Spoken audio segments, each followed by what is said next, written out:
Primeira carta de João, capítulo 2, do versículo 18 ao versículo 29, nós veremos sobre o anticristo e os anticristos. Verso 18. Filhinhos, e já é a última hora, e como ouviste que vem o anticristo, também agora, muitos se têm feito anticristos, por onde conhecemos que é já a última hora. João ele se dirige aos irmãos de forma afetuosa, chamando eles de filhinhos. João ele alerta os irmãos dizendo que já é a última hora. Ele usa essa expressão para dizer que a história desse mundo já estava se aproximando do fim. João diz que eles já estavam vivendo a última hora. A evidência da última hora é a aparição de muitos anticristos.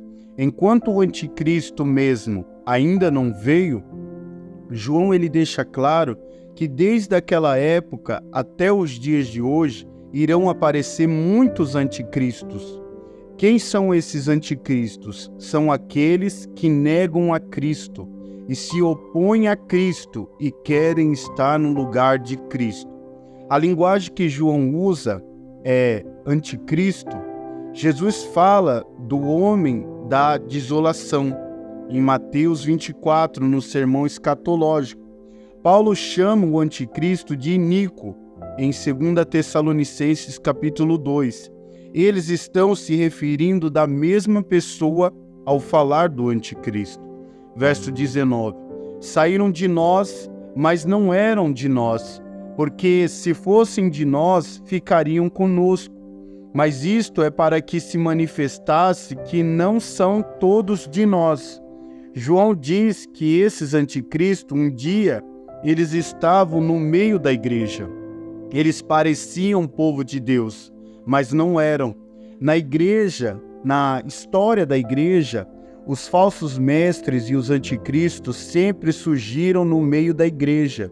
João mostra que aqueles que saíram da comunidade da fé e não permaneceram, não eram cristãos, porque se fossem povo de Deus, iriam permanecer na comunidade da fé.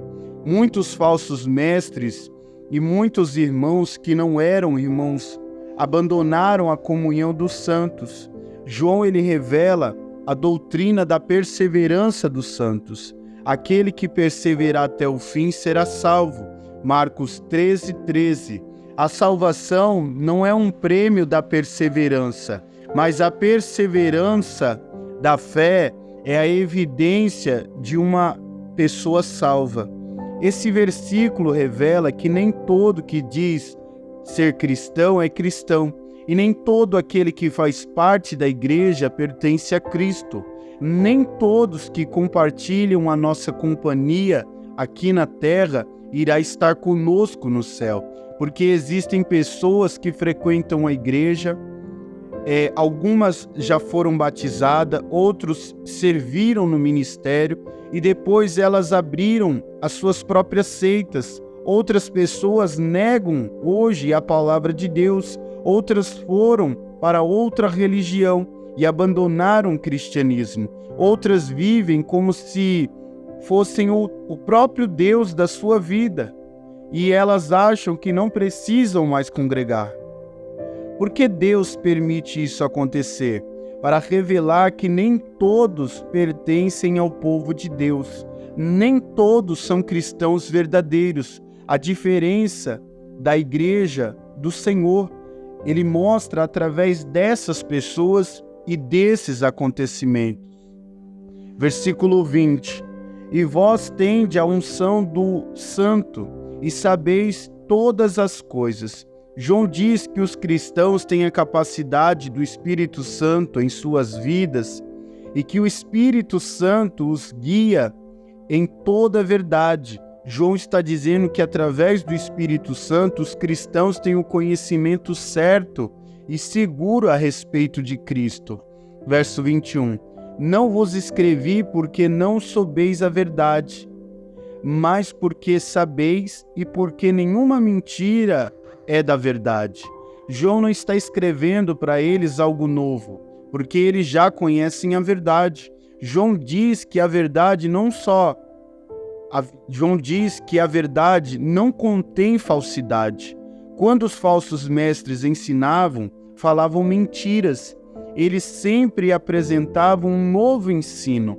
O ensino dos anticristos não vem da palavra de Deus, que é a verdade. Eles ensinam mentiras. Esses anticristos estão através de pessoas, eles estão atrás de pessoas que querem ouvir uma nova revelação, pessoas que estão atrás de novidades. Essas pessoas são alvos deles. Verso 22. Quem é o mentiroso, senão aquele que nega que Jesus é o Cristo, é o anticristo, esse mesmo que nega o Pai e o Filho? João, ele diz que mentirosos são aqueles que negam que Jesus é o Cristo, que negam a verdade. Eles negam o Pai e negam o Filho de Deus, que é Jesus. Os falsos cristãos negam a encarnação de Cristo, sua morte e ressurreição. Os falsos mestres diziam: nós adoramos a Deus, mas discordamos de Jesus. Quem nega o Filho está negando o Pai, porque Jesus disse: quem vê a mim, vê o Pai. João 14, 9. Ele também disse que ele é o caminho, a verdade e a vida, e que ninguém vai ao Pai a não ser por ele. Em João 14, 6. As pessoas que não conhecem a Cristo não conhecem o Pai.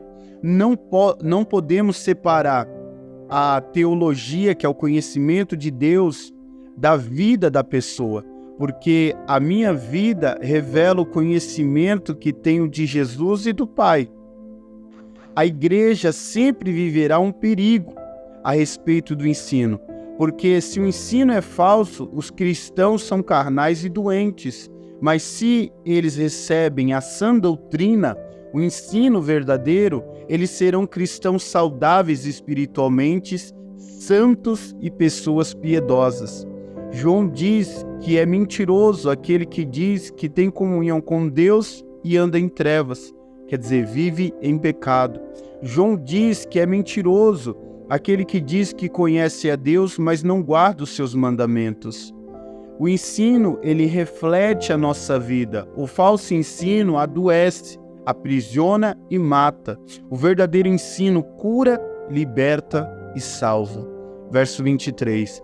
Qualquer que nega o Filho também não tem o Pai, mas aquele que confessa o Filho tem também o Pai. João diz que aquele que nega a Cristo não tem Deus, mas aquele que crê no Senhor Jesus também tem o Pai. Não tem como separar Jesus e o Pai, porque os dois são um. Quem vê Jesus vê o Pai, e quem vê o Pai vê o seu Filho.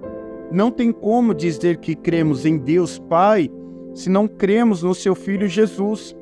Não tem como termos acesso a Deus Pai sem primeiro termos ido até Jesus Cristo, seu Filho.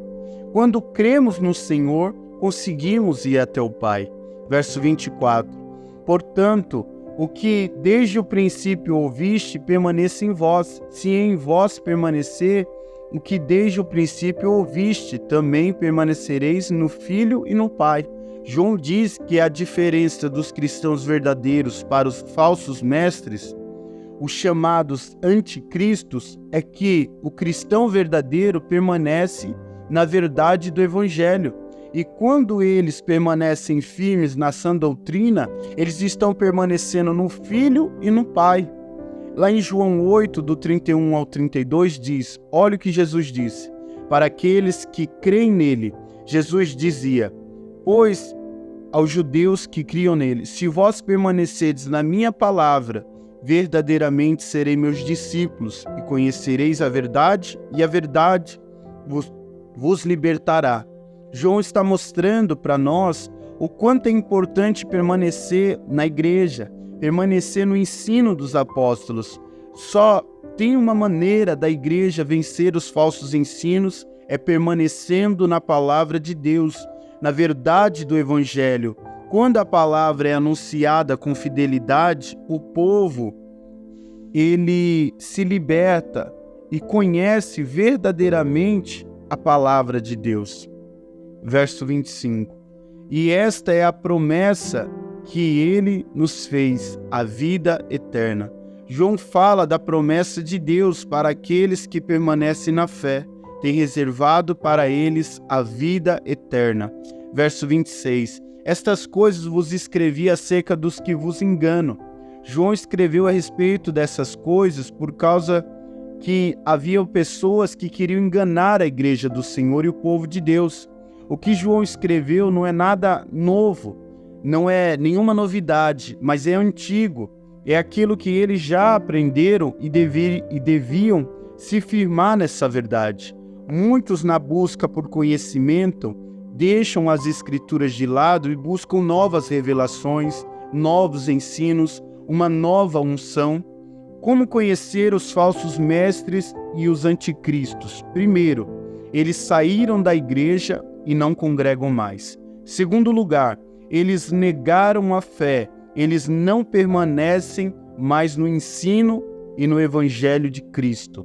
Terceiro lugar, eles tentam enganar a igreja com falsos ensinos. Satanás, ele imita tudo que é de Cristo.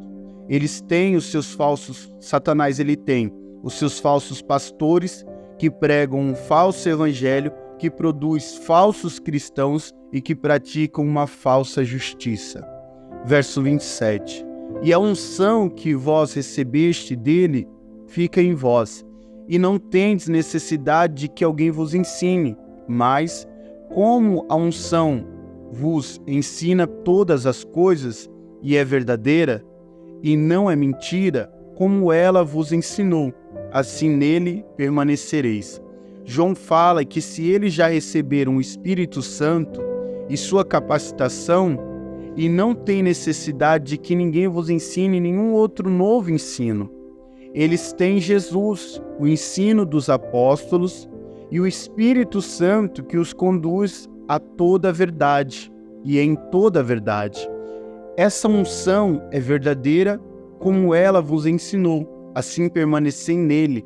Devemos ter um compromisso cristão de permanecer até o fim em obediência a Cristo e a sua palavra.